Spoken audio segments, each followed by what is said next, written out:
For the Cleveland Browns, 1988 may have been the strangest season of all.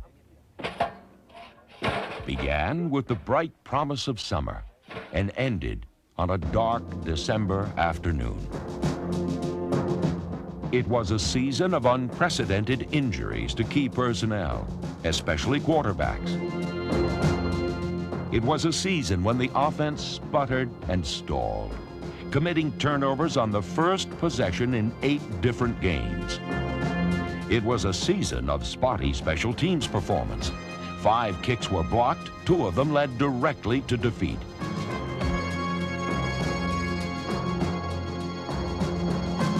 It was a season of strange calls by officials and stranger play calling.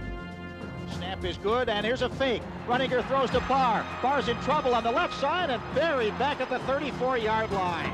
Barr was absolutely annihilated, and the little guy very slow to get up after that hit. Despite it all, this Browns team displayed the courage and character to overcome adversity. Cleveland made the playoffs for the 4th consecutive year. Slaughter, touchdown! Unbelievable!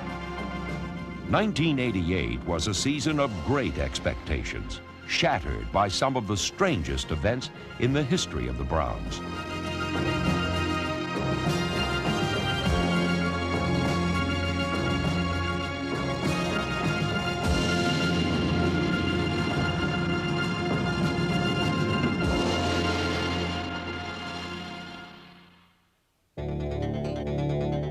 The season began in Kansas City. Right from the start, there were signs this wasn't to be the Browns' year. Kosar blitzed and hit. The ball pops loose. Bernie's very slow to get up. Bernie Kosar got wrapped pretty good on that strong safety blitz. I can tell you this, Doug, he is in pain. He is in agony. Just 16 minutes into the new season, Kosar had literally become an armchair quarterback. But the defense took control.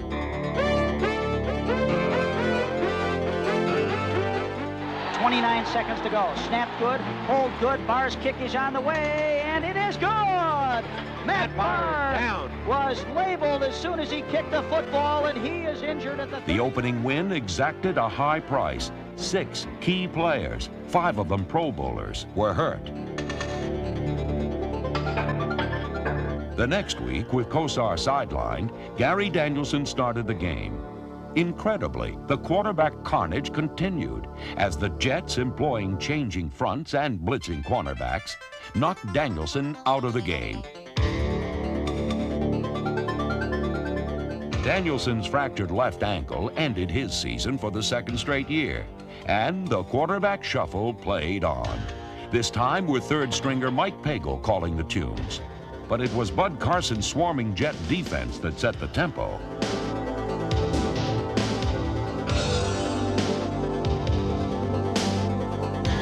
In the home opener, Bud Carson and company danced away with an upset victory. The Browns had now failed to score a touchdown in their first 2 games. Against the Colts on Monday night, Mike Pagel finally got them into the end zone. Out on the left, Pagel to throw, with time, firing, end zone, Ozzie, touchdown! Ozzie Newsome with a diving catch. Good throw by Mike Pagel. Pagel firing, Slaughter, Webster Slaughter wrestled the football away for a touchdown. That was just war. Little game of steal the bacon, or steal the pigskin in this case. 1 week later, the undefeated Bengals chewed up the ground game, and the Browns lost for the 2nd time.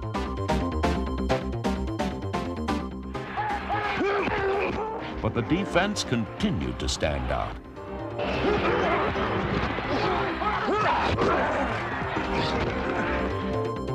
Against Pittsburgh, it forced 5 turnovers in the 2nd half.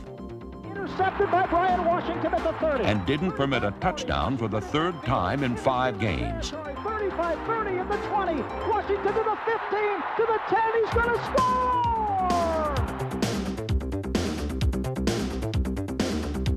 From Cleveland Stadium, it's the Seattle Seahawks against the Cleveland Browns in what could very well be a pivotal game in the Browns' fortunes in the 1988 campaign. Right now, it's time to take a step forward. Let's get a hat on them every play. Let's get this thing started. We got to put something together back to back. We can close the coffin on these suckers right now, okay? Get your man. That's all we got to do. Do your job. On 3. 1, 2, 3. Oh. Come on, team. Big play. Big play. Hey, how can Bosworth play with his jersey like that? Hey, how can Bosworth play with his jersey cut off like that? Look at it. It's raggedy. What I'm doing is this. As soon as I see him do this, I'm gone. Boom. So I'm going to try to catch him in the backfield. Defense prevailed, but the game turned on a kicker's nightmare, the double thud. Pagel puts it down. Matt Barr's field goal try is blocked. Taken by Moyer. Moyer starts running up the left side of the ball. Gets away. He might go all the way for a touchdown. Number 10, Mike Pagel, whose quarterbacking kept his team in contention, tried it with his tackling. It cost the Browns their third quarterback in 6 games. Got a sprain of the AC joint there. Right. You do that, you feel it now?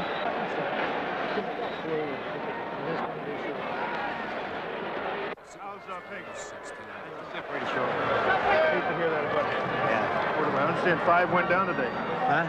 I understand 5 quarterbacks went down today. Is that right? Hey, good luck to you.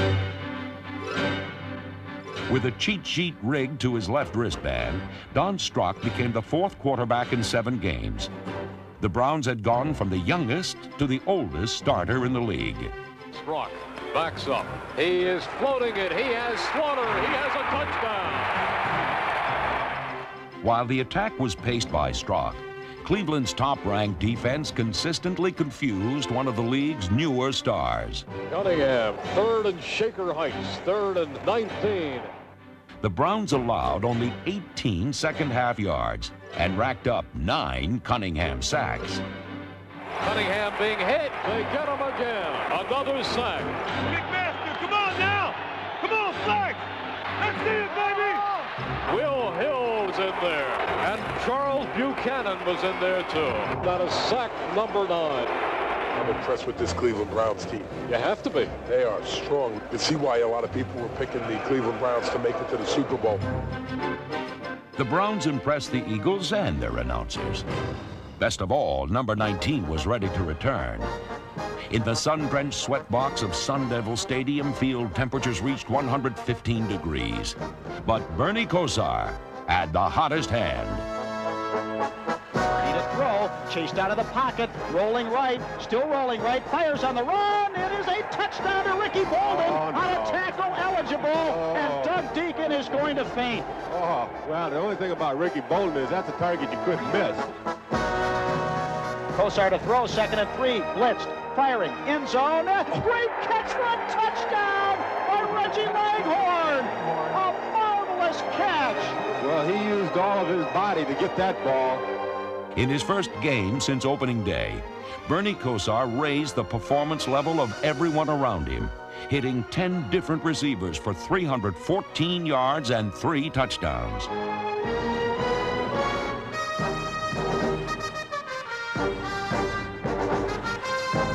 With Kosar's triumphant return, the Browns were back in the playoff hunt. That has a lot to do with Bernie back. He's the leader of our team, and it just showed when he's in, everything goes the way it's supposed to go, and everything was clicking. Next were the first-place Bengals, who always bring out the best in the Cleveland crowd. Brownies, here we go! Here we go, Brownies, here we go! With a dog pound in form, Cincinnati's offense felt like it was facing over 80,000 defenders. Esiason turns to the referee and says, I can't hear, as the dog pound goes to work.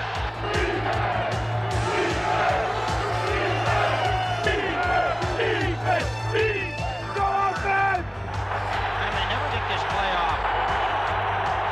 And Esiason reaches under center, turns around and looks at Wilson and Woods. And the Browns dig in up front. Esiason hands off. Ickey Woods at the 11, and I don't think he got it. You can tell by the roar of the bleacherites. The dog pound is going crazy. We have had our first big emotional swing this afternoon. Thanks to 3 goal line stands, the Browns' defense didn't allow a touchdown. But the tide was turned on 2 outstanding plays by the special teams.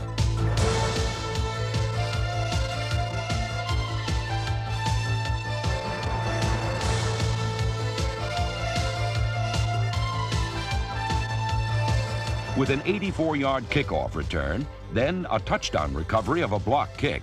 Special teams captain Herman Fontenot had a career afternoon.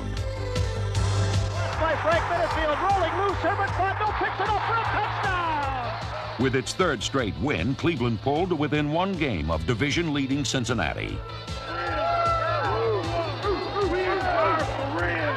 We're on a roll, and all I can say to the teams coming up is look out. We're back on track, and we're ready to go on to that destiny where we're reaching for, and that's the Super Bowl. Next came the House of Pain, where before a national television audience, a bad center snap cost Cleveland its final chance to win.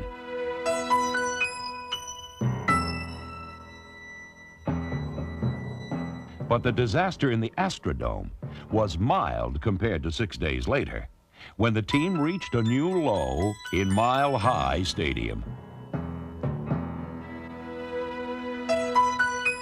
4 first-half turnovers and 6 sacks led to defeat in Denver. Now, after back-to-back blowouts, Cleveland's postseason playoff picture looked bleak.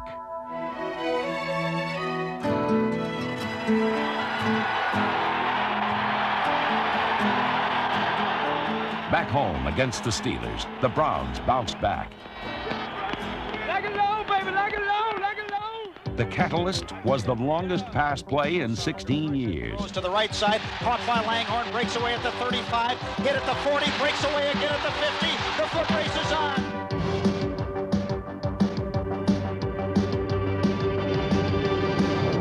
Reggie Langhorne just pulled away 77 yards. Over 77,000 rain-soaked fans saw the special teams block a punt for a touchdown for the second time this season. Blocked by Stephen Braggs. The Browns will get a touchdown with Frank Minifield going in with a football. With a win over Pittsburgh, the Browns were in the race again. The next week in Washington, in a driving rain, they faced the Redskins, traditionally tough to beat in their home park.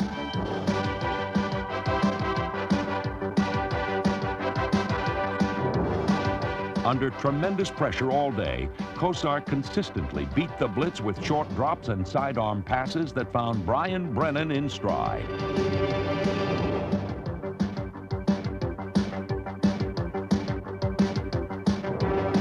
But Washington led. With time running out and hopes for the season fading fast, the Browns crossed up Joe Gibbs with a third down draw from a 4-receiver set. Handoff up the middle, Biner beats one tackler, beats two. To the 10, to the 5, touchdown Browns! Ernest Biner up the middle to shock the Redskins. Cleveland eliminated the defending Super Bowl champions from the race and gave themselves a huge emotional lift.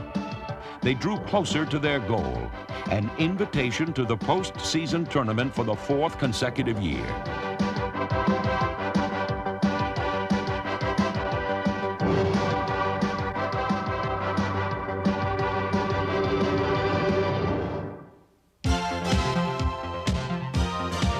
Seven days later, the beat went on.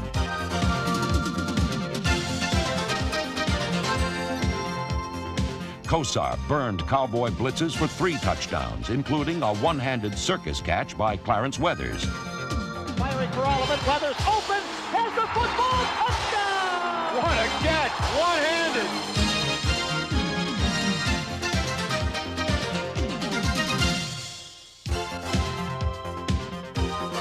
The victory brought Cleveland's record to 9-5 and continued their happy habit of winning when it counts the most in December.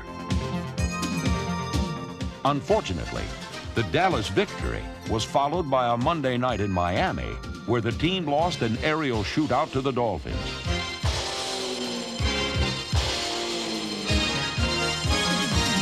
They also lost Kosar for the second and final time.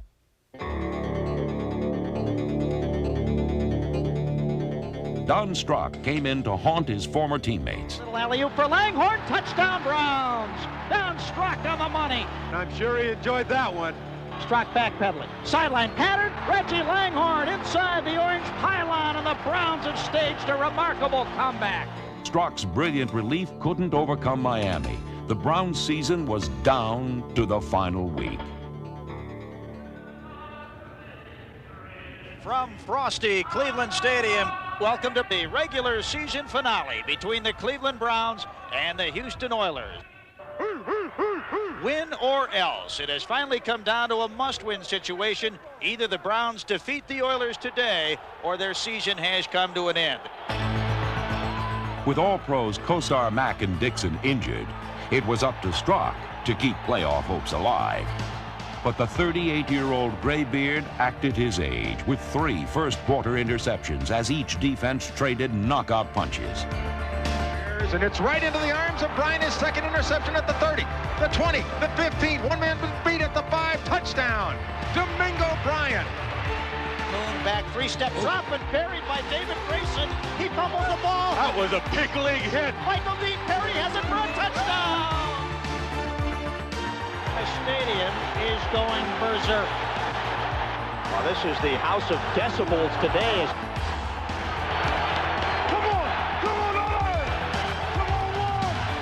The snap, throws the ball to the end zone, touchdown, Haywood Jeffries. After today, they won't be playing any more than 2. Down by 16, with snow blanketing the frozen turf, Cleveland faced the fight of its life. Let's go, defense, let's go now. And then a turnover. Take it in. Take it in.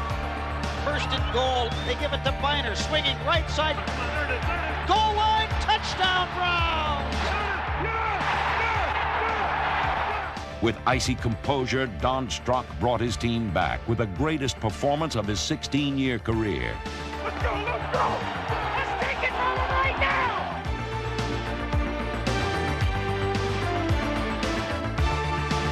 Strock firing over the middle, Slaughter, touchdown! Unbelievable! The Browns have taken the lead.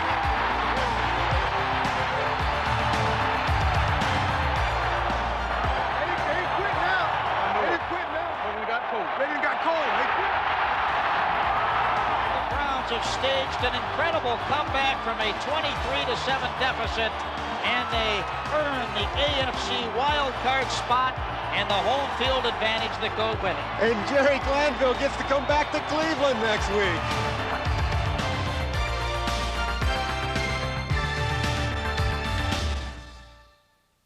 Program here. Game day program. See the dogs here. Game day program here. Good afternoon and Merry Christmas, everyone. The Oilers playing the Cleveland Browns here at Municipal Stadium in Cleveland, Ohio. In this, the AFC Wild Card game. It is a cold, rainy afternoon. This is the real house of pain. We'll see today who tells lies and who don't tell lies. I say this is the house of pain. Right here in Cleveland, Ohio. You better believe it. We're on for today. We're on for today. The Browns are ready. We're going to the Super Bowl. Hit the beach on the set. Set. Hit the beach. Strock fumbles the snap. Ball is loose. The Oilers have it at the 16-yard line. Don Strock going out of the first snap of the second quarter with a jammed wrist. This has been the house of rain and the house of pain today for both teams. And here is Mike Pagel, who was just activated 2 days ago in case of an emergency, and the emergency is at hand.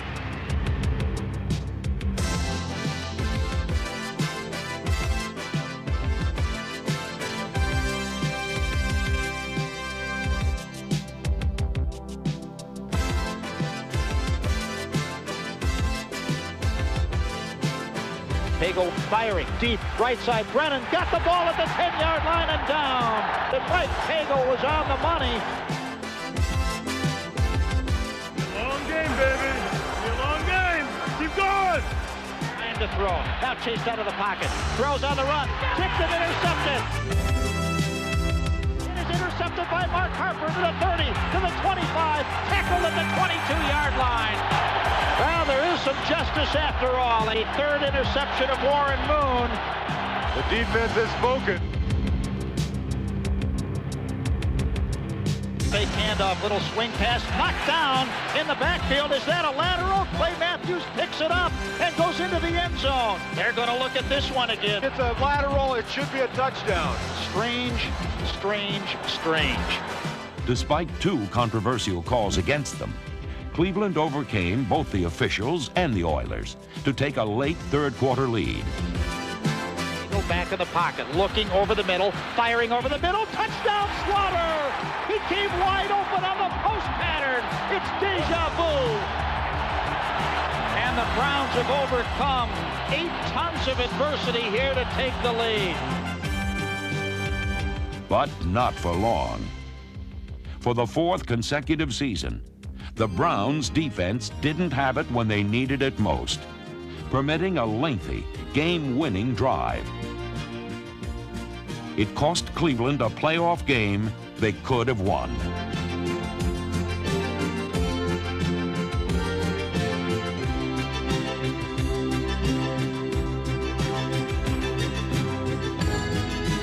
Though they never quit, Cleveland's painful path to the playoffs came to an end. Can't say it didn't go down to the bitter end in exciting fashion. When you consider that they went from Kosar to Danielson to Pagel to Strock to Kosar to Strock to Pagel, it's kind of remarkable they even came up at 10-6 and went on into the playoffs. We've come awfully close in the past 4 years, especially the 2 losses to Denver. It took a lot of heart out of the organization, but we had the resilience to come and bounce back. We want to make the final hurdle and get over that final hump and go the distance. That's the bottom line as far as I'm concerned, because I know this organization expects that. I don't come in with any illusions about what's expected of me. You've been there. You certainly want to go back. They didn't bring me here for there to be any slide backwards, and the first order of business is to see that there isn't.